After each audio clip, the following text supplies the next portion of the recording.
Assalamualaikum warahmatullahi wabarakatuh. Alhamdulillah wassalatu wassalamu ala Rasulillah Sayyidina Maulana Muhammad ibn Abdillah wa ala alihi wa ashabihi wa mawala. Asyhadu an la ilaha illallah wahdahu la syarika lah wa asyhadu anna Muhammadan abduhu wa rasuluhu la nabiyya wa la rasula ba'dah. Rabbi shrah li sadri wa yassir li amri wahlul 'uqdatam min lisani yafqahu qawli. Subhanaka la ilma lana illa ma 'allamtana innaka antal alimul hakim. Amma ba'd. Bapak Ibu jamaah Masjid Mujahidin rahimakumullah, sesarengan monggo kula dherekaken muji syukur dumateng Allah Subhanahu wa taala, Allah ingkang sampun peparing nikmat dumateng kita sedaya, nikmat zahir ugi batin, khususipun nikmat Islam, nikmat iman kita syukuri sedaya peparing saking Allah punika kanthi sarana kita nglampahi napa ingkang dipun dawuhaken Allah lan nularaken sedaya awisanipun. Awing kalihipun sholawat salam mugi kunjuk dumateng Nabi Agung Muhammad sallallahu alaihi wasallam, panutan kita ingkang kanthi ajaran agami Islam, betok keselamatan kita sedaya teng donya dumugi akhirat. Monggo kita bika kanthi waosan basmalah. Bismillahirrahmanirrahim. Mugi-mugi Allah paring ridho napa ingkang kita acaraken, mugi-mugi dicatet dados salah satunggalipun amal kesaenan kita. Amin Allahumma amin. Kita lajengaken surat At-Taubah masuk ayat 46 nggih. Walau aradul khuruja, ayat 46 nggih. Walau aradul khuruja la a'addu lahu uddah. Sampun Ibu nggih. Bapak-bapak sampun. Ayat 46 kita baca sampai ayat 47. Monggo. A'udzu billahi minasy syaithanir rajim. Bismillahirrahmanirrahim. Walau aradul khuruja la'addu lahu 'uddatan walakin karihallahum bi'asahum fasabbatahum wa qila qa'udu ma'al qa'idin. Lau kharaju fikum ma zadukum illa khabalau wala awda'u khilalakum yabghunakumul fitnata wa fikum samma'una lahum wallahu alimum bizzalimin.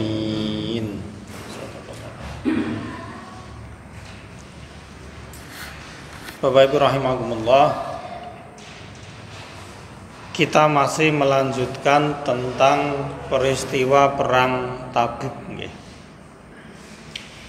Di ayat kemarin Allah mengatakan bahwa yang meminta izin untuk tidak ikut berperang di perang Tabuk ini, setelah Allah memerintahkan infiru khifafan wa thiqala, mau berat mau ringan jalan semua, ikut semua.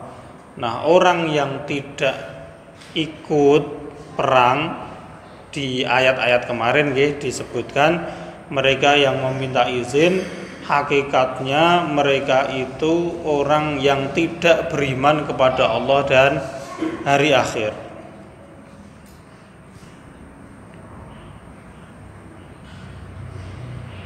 Karena kalau orang itu beriman kepada Allah dan kepada hari akhir, saat tujuan utamanya itu adalah Allah, saat keyakinannya di dalam diri bahwa bagaimanapun kehidupan dunia ini akan berakhir dan dilanjut di hari akhir, maka ketika mendapatkan perintah Allah untuk berperang, mereka mestinya senang gembira, sebab ada peluang kalau ditakdirkan oleh Allah bisa segera mencapai tujuan tersebut.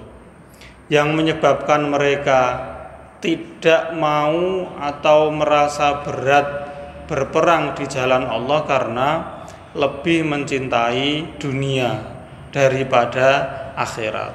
Sebab berperang bagaimanapun secara zahirnya itu bisa menyebabkan kematian. Bagi orang yang mencintai dunia, kematian itu berarti ya sesuatu yang menakutkan, karena menyebabkan orang itu tidak lagi bisa menikmati sesuatu yang dia rasa sebagai kenikmatan puncak, yaitu nikmat dunia. Tetapi bagi orang yang beriman, tentu saja perintah Allah seperti itu akan dijalankan dengan sebaik mungkin. Nah, di ayat 45 kemarin Allah mengatakan bahwa yang minta izin kepadamu Muhammad itu adalah orang yang tidak beriman kepada Allah, tidak beriman kepada hari akhir, dan hatinya dipenuhi keraguan, tidak ada keyakinan di dalam hatinya. Lalu Bapak Ibu rahimakumullah, di ayat 46 yang kita baca ini tadi, Allah menegaskan, walau aradul khuruja, andai mereka itu memang benar-benar ingin pergi perang bersamamu, mestinya la'addu lahu uddatan, mestinya mereka itu akan menyiapkan persiapan-persiapan yang harus disiapkan ketika hendak melakukan perang. Jadi Bapak Ibu rahimakumullah, perang itu kan sesuatu yang direncanakan dengan matang, nggak bisa sekonyong-konyong langsung dilakukan. Maka butuh perencanaan dan persiapan yang matang. Kalau memang mereka itu benar-benar punya niatan yang tulus untuk ikut perang bersamamu Muhammad, la'addu lahu uddah, kata Allah, lakanu ta'ahabu lahu, niscaya mereka akan mempersiapkan diri untuk menghadapi perang tersebut. Ya, wujud persiapannya apa? Ya, kalau zaman dulu persenjataannya adalah pedang, tombak, yang sejenisnya. Kalau memang mereka itu niat perang, ya mestinya pedangnya itu ya diasah, ya dipastikan ketajamannya, dicek, ngoten nggih. Tombaknya juga seperti itu, kendaraannya juga dipastikan, hewan tunggangannya bagaimana. Lalu kemudian logistik juga dipikirkan. Kalau ada orang ngaku sebenarnya siap ingin melakukan sesuatu tapi tidak terlihat persiapannya, ya itu diragukan niatnya, jadi tidak ada ketulusan. Misalnya awak dhewe ngomong aku yo niat ngaji iki mau, misalnya seperti itu. Tetapi sampai maghrib burung mandi, misalnya sampai maghrib burung masih ngurusi macam-macam. Lah itu kan diragukan niatnya. Kudune nek memang niat ngaji gitu nggih, sudah ada persiapan sebelumnya.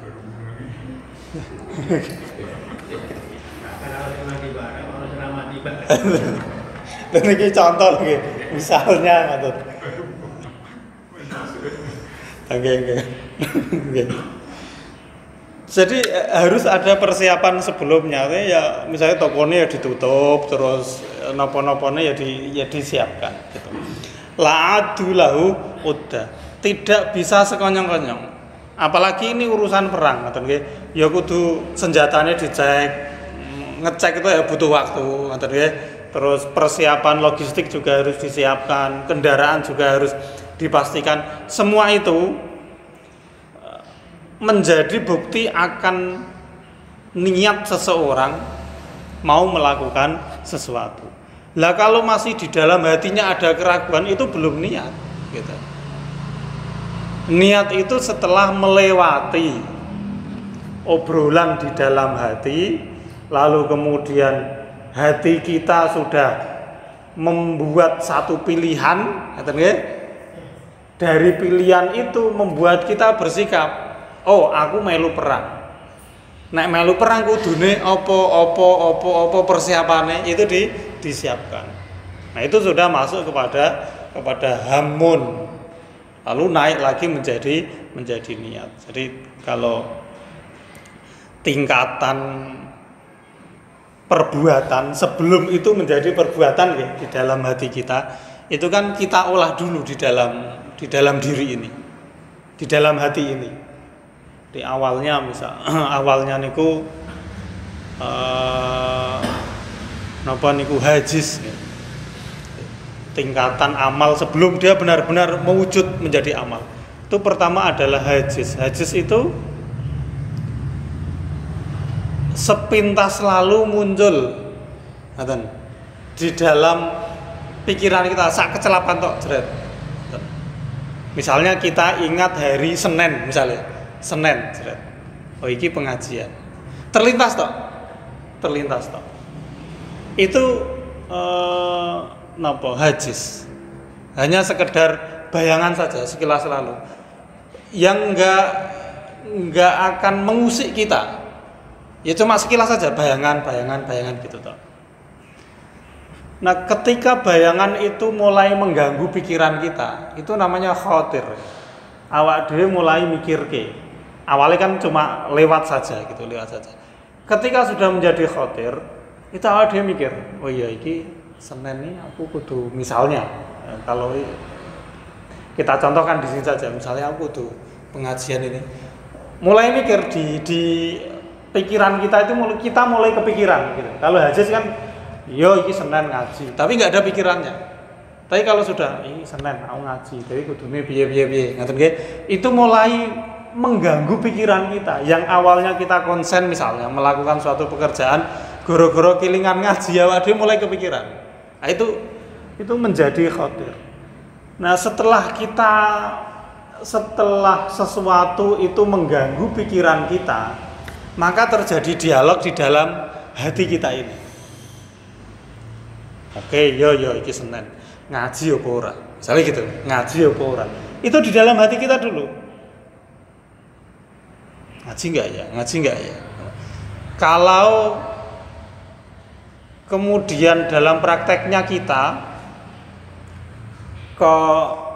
memutuskan untuk ngaji atau tidak untuk ngaji, itu terjadi atas ya benar-benar pertimbangan kita di dalam hati. Sebelumnya pasti ada pertentangan antara napa niku gharizah hayawaniyah dan fitrah imaniyah. Gambarannya seperti itu. Antara insting dari kebinatangan kita yang diwakili oleh nafsu-nafsu yang tidak baik seperti itu, berusaha mempengaruhi diri. Kemudian di sisi yang lain ada fitrah keimanan kita yang juga berusaha untuk mempengaruhi kita. Ini saling tarik ulur. Maka bisa dipastikan bahwa Bapak Ibu yang sampai saat ini hadir di sini itu memang orang-orang pilihan. Sebab dia sudah bisa menentukan setelah ngobrol dengan atine dhewe. Itu bisa dipastikan ya, karena amalan kita ini kan kita melakukan ini bukan tanpa sengaja atau tanpa sadar. Kita dengan sadar melakukan ini ya. Kita ngaji datang seperti ini kan dengan sepenuh kesadaran. itu ketika kita sudah mampu mengalahkan nafsu kita. Pokoknya ketika ini ngaji apa-apa tak tinggal. Misalnya seperti itu nggih.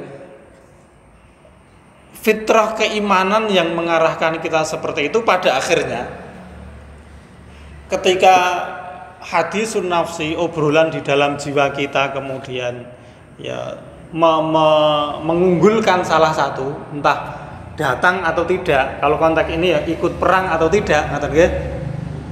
Pada akhirnya itu kita nanti yang memutuskan. Disitulah nggih, Bapak Ibu rahimakumullah, kenapa seseorang itu dianggap layak mendapatkan sanksi atau layak mendapatkan pahala. Karena apa yang dia lakukan itu tanpa ada keterpaksaan dan dia melakukannya dengan sepenuh kesadaran.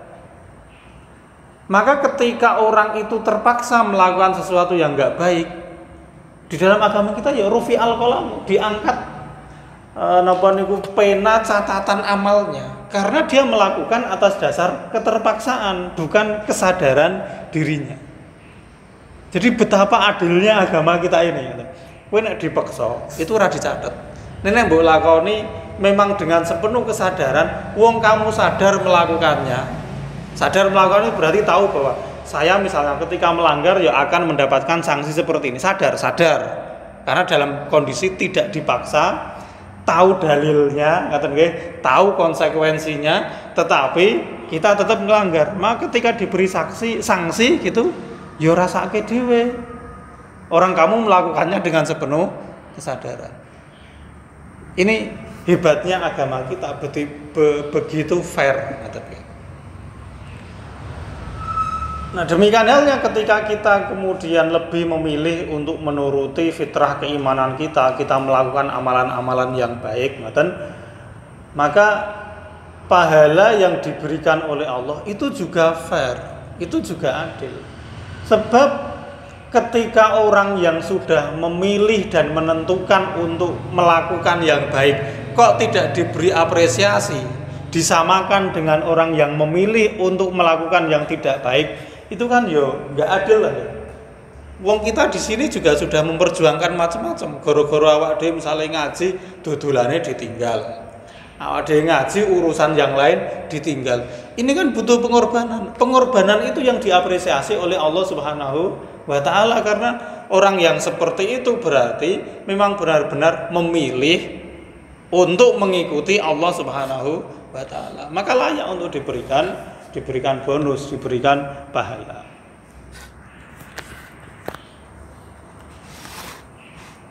Nah, ketika hadisun nafsi itu tadi sudah menentukan, sudah membuat satu pilihan, maka itu menjadi keinginan kuat. Karena sudah hati dan pikiran sudah satu kata, oke. Misalnya aku perang atau oke, aku ngaji, aku nggak perang, aku nggak ngaji. Itu sudah menjadi satu keputusan bulat di dalam diri kita. Sehingga mulai keinginan kuat itu sudah ditulis oleh Allah Subhanahu wa taala. Rasul mengatakan, "Man hamma bihasanatin walam ya'malha." Siapa yang punya keinginan kuat melakukan satu kebaikan tapi kok tidak jadi melakukannya karena alasan-alasan tertentu, maka dia dicatat. Keinginan kuatnya itu dicatat menjadi satu kebaikan. Sudah diberi kompensasi karena dia sudah berjuang di dalam hati. Ketika sudah menjadi itu kita sudah melakukan amalan hati, melakukan perbuatan hati. Ya kuwi mau atine awak dhewe napa niku padu dhewe, ngoten nggih, antara sisi yang baik dengan sisi yang buruk. Ketika yang menang adalah yang baik, maka atas usaha hati yang keras seperti itu diapresiasi oleh Allah Subhanahu wa taala. Nah, ini kemudian Bapak Ibu rahimakumullah akan diwujudkan lewat persiapan untuk mendukung amal tersebut, yaitu Itu yang disebut dengan niat. Maka di sini Allah mengatakan, nek memang mereka itu niat metu, niat ikut perang, ya tentu mereka melakukan persiapan. Lalu ketika mereka nggak persiapan kok ngaku-ngaku mau ikut perang, itu ya nggak bisa masuk, nggak logis. Mau perang, hari ini perang masih tidur-tidur santai-santai belum menyiapkan, itu berarti nggak niat. Nah, ini kan kadang-kadang ya kita temui kan, misalnya sok kita bilang kayak jadi niat apa ora toh. Berarti itu kan ketika pas misalnya kita mau melakukan perjalanan, misalnya ya perjalanan kita pas pagi ngoten nggih. Kok sekarang belum persiapan, tentu kita akan ngomong, jane niat mangkat apa ora toh. Kok ora ndang cepat-cepat, kok ora ndang siap-siap. Karena niat itu butuh aksi. Ya niku kok persiapan. Nah, walau aradul khuruja la'adu lahu uddah. Seandainya mereka yang benar-benar ingin ikut berperang, maka tentunya mereka akan melakukan persiapan. Tetapi mereka tidak melakukan persiapan.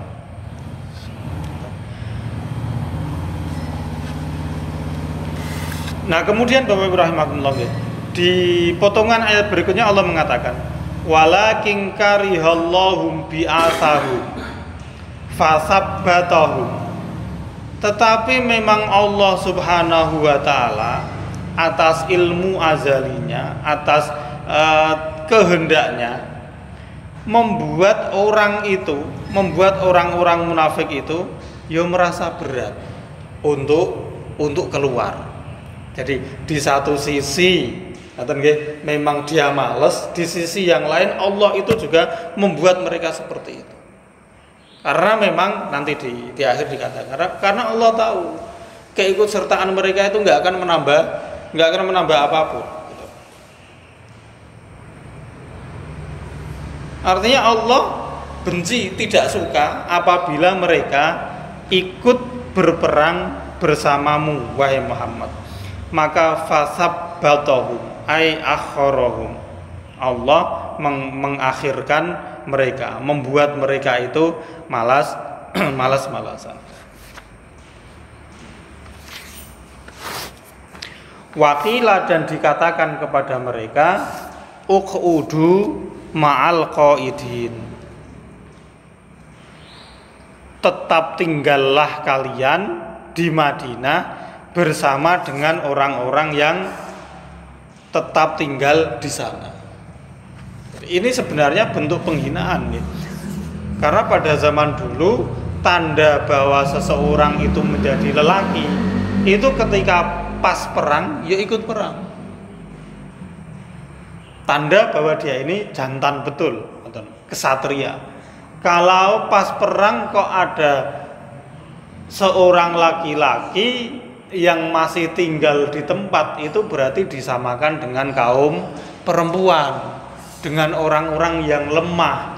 Karena yang qaidin, orang-orang yang tinggal dan tidak ikut perang, itu hanyalah kaum perempuan, orang-orang yang mungkin sudah tua, yang lemah, sehingga tidak ikut berperang.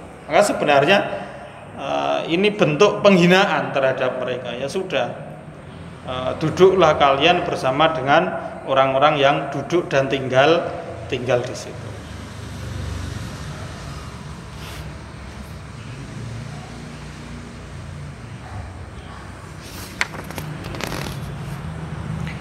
Nah, oleh karena itu nggih Bapak Ibu rahimakumullah, ini pentingnya kita selalu meminta hidayah kepada Allah Subhanahu wa taala. Di dalam hadis nih kan dikatakan kullukum dhalun, kalian semua itu orang yang sesat kecuali yang aku beri petunjuk. Maka mintalah petunjuk kepadaku, ahdikum, aku akan memberi petunjuk kepada kalian. Itu maksudnya apa? Maksudnya ya mintalah supaya kita ini terus-menerus dibimbing untuk selalu mendapatkan hidayahnya. Bahwa kita sudah diberi hidayah ilmu misalnya berupa pengetahuan bahwa yen perang ku apik membela agama, atau dalam konteks kita sekarang ngaji ku apik karena menambah ilmu agama. Itu kan hidayah ilmu. Semua orang tahu. Yang tidak ikut di sini pun ketika ditanya ngaji apik apa ora? Apik. Jihad di jalan Allah itu bagus apa enggak? Bagus. Jadi kita semua ini punya pengetahuan yang sama. Tapi jangan cukup itu. Mintalah supaya Allah memberi kita hidayah taufik, petunjuk untuk memudahkan kita melakukan sesuatu yang kita tahu itu baik. Itu namanya hidayah taufik. Kita diberi kemudahan oleh Allah untuk menjalankan sesuatu yang kita tahu itu baik. Karena kalau kita tidak diberi kemudahan oleh Allah untuk melakukannya, kita ya hanya sekedar tahu saja seperti yang lain.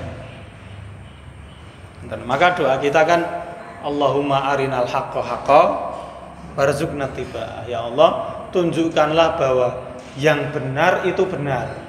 Tapi tidak hanya itu, warzuqna tiba'ah.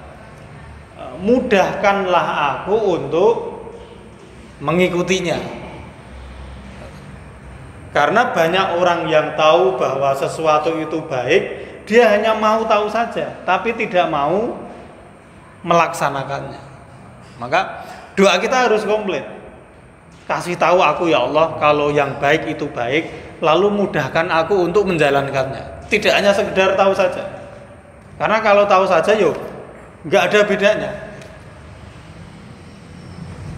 Warinal batila batila warzuqna tinaba.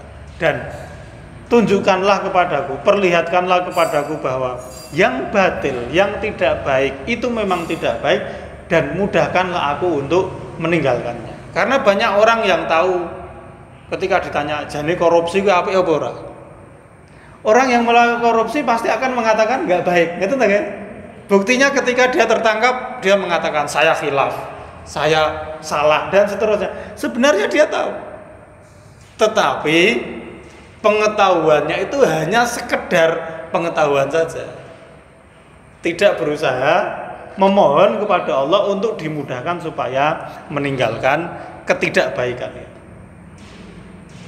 Nah, itu pentingnya kita selalu memohon kepada Allah Subhanahu wa taala. Maka fasabbatahum wa qila qudu ma'al qaidin. Dan dikatakanlah ya sudah, karena memang kalian ya pada dasarnya males-malesan, sekarang tinggallah kamu bersama dengan orang-orang yang tinggal itu. Lalu di ayat 47 Allah mengatakan lau kharaju fikum, andai mereka itu keluar bersama dengan kalian. Ini kalau orang-orang yang memahami bahasa ngoten niki jero maknanya.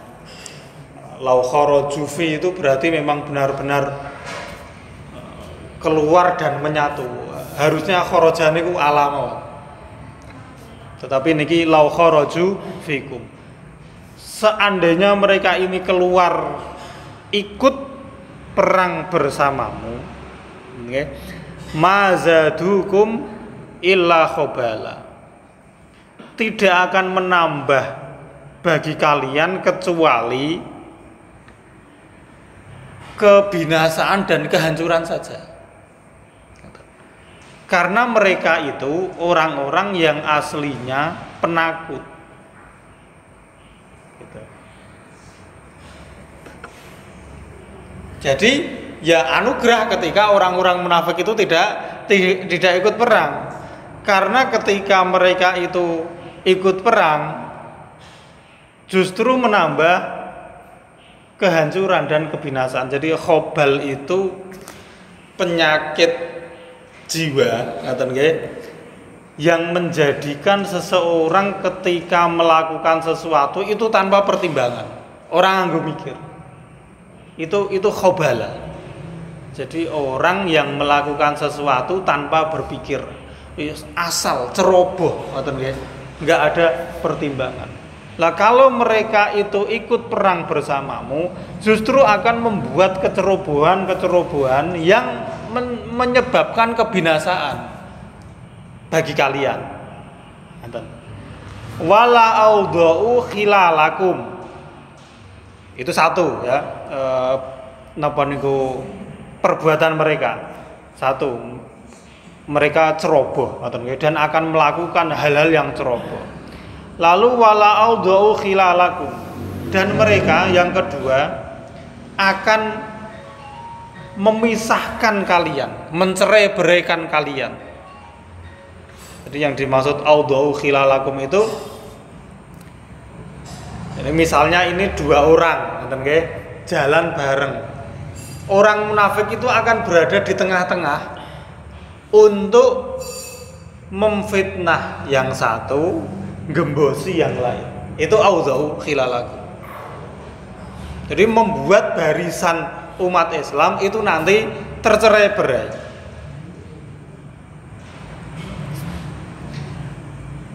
Ya baghunakum al-fitnah. Karena mereka menginginkan terjadinya bencana di antara kalian. Wala asra'us siyara wal mas bainakum bin namimati wal baghdha'i wal fitnah. Mereka akan mempercepat perjalanannya untuk saling menebar kebencian, menebar fitnah di antara pasukan umat Islam untuk membuat fitnah. Lah itu karakter orang-orang munafik atau orang-orang yang tidak baik. Jadi misalnya orang yang tidak baik itu pasti akan selalu berusaha untuk mempengaruhi orang yang baik supaya ikut dengan mereka. Kalau orang yang baik itu tidak mau ikut dengan mereka, pasti ya diece-ece. Misalnya, kita berada di majelis atau di tempat yang di situ semua orang itu minum khamr. Ketika kita nggak ikut minum khamr, padahal kita berada di antara mereka, pasti awak dia dihina-hina. Sora lanang, ora wani, dan seterusnya. Karena apa? Mereka nggak ingin ada orang yang tidak seperti mereka. Ketika kita itu kumpul misalnya dengan para pencuri, saat kita nggak berani melakukan pencurian, pasti mereka akan sopo ngono rawani dan seterusnya. Pasti akan kayak gitu. Itu yang dimaksud dengan ya baghunakum al fitnah. Berusaha untuk menyebarkan fitnah kepada kita. Sebab orang yang tidak baik tidak terima ada kebaikan di sisi mereka. Nah, pasti mereka akan melakukan ketidakbaikan. Lalu juga kata Allah wa fikum samma'una lahum, sementara di antara kalian itu ada orang-orang yang masih saja mau mendengarkan ucapan-ucapan mereka. Jadi di antara umat Islam yang ikut perang, seandainya orang-orang munafik itu ikut perang, di antara umat Islam itu ada yang masih mau mendengarkan ucapan-ucapan mereka yang berupa fitnah, berupa karena orang-orang munafik ini orang-orang pentolan di kabilahnya masing-masing. Jadi para pemimpin itu kan yang izin itu kan Abdullah bin Ubay bin Salul, itu pemimpin di kaumnya sekaligus pemimpin orang munafik. Yang lain-lain jadi pentolan-pentolan. Maka ada sebagian umat Islam karena ya pekewo nggak enak karena dia pemimpin akan mendengarkan dan mengikuti serta membenarkan ucapan mereka yang pada akhirnya akan menggembosi, mengurangi kekompakan satu kesatuan pasukan umat Islam. Maka kemudian ya kebenaran kalau mereka tidak ikut perang. Maka di akhir ayat itu Allah mengatakan wallahu alimum bizzalimin. Allah zat yang maha tahu tentang siapa-siapa yang melakukan kezaliman. Dan bahwa mereka pura-pura izin tidak ikut perang itu sudah diskenariokan oleh mereka dari awal. Maka Allah tahu siapa orang-orang yang zalim. Jadi pelajaran yang bisa kita ambil Bapak Ibu rahimakumullah dari ayat yang kita baca ini tadi, bahwa orang kalau mengaku sudah niat itu harus ada buktinya. Buktinya ya persiapan-persiapan yang bisa dilihat atau kita tunjukkan ketika kita memang sudah niat melakukan sesuatu. Kalau kita niat tapi belum ada persiapan, itu omong kosong, itu nol besar. Nah, kemudian ya, terkait dengan ayat berikutnya tadi, ayat 47, Allah mengatakan bahwa ciri dari orang munafik, ciri dari orang yang kafir, orang yang tidak baik, mereka itu guru ngeribet itu, membuat perjalanan ini menjadi tidak lurus, tidak cepat. Itu gara-gara mereka. Sebab ya kita disibukkan dengan adu domba mereka, disibukkan dengan fitnahan-fitnahan mereka yang menyebabkan kita tidak bisa cepat berjalan menuju Allah Subhanahu wa taala. Tapi tenang saja, Allah itu Maha tahu siapa yang zalim di antara mereka. Ya, insya Allah kita sudah pas di jalur yang benar, niat kita sudah kita tunjukkan dengan misalnya hadir di sini dalam kondisi apapun, dan kulo yakin kita semua yang hadir di sini pasti mengorbankan yang lain, mengorbankan kepentingannya yang lain untuk memilih ngaji bersama-sama ini. Semoga Allah menerima amal ibadah kita, dicatat sebagai amal kebaikan. Amin Allahumma amin. Insyaallah ngoten Bapak Ibu rahimakumullah nggih, mugi-mugi niki manfaat. Nyun ngapunten mapilih wonten kelenta-kelentunipun sesarengan kita tutup kanthi waosan hamdalah lan kafaratul majelis. Alhamdulillahi rabbil alamin. Subhanakallahumma wa bihamdika asyhadu an la ilaha illa anta astaghfiruka wa atubu ilaik. Assalamualaikum warahmatullahi wabarakatuh.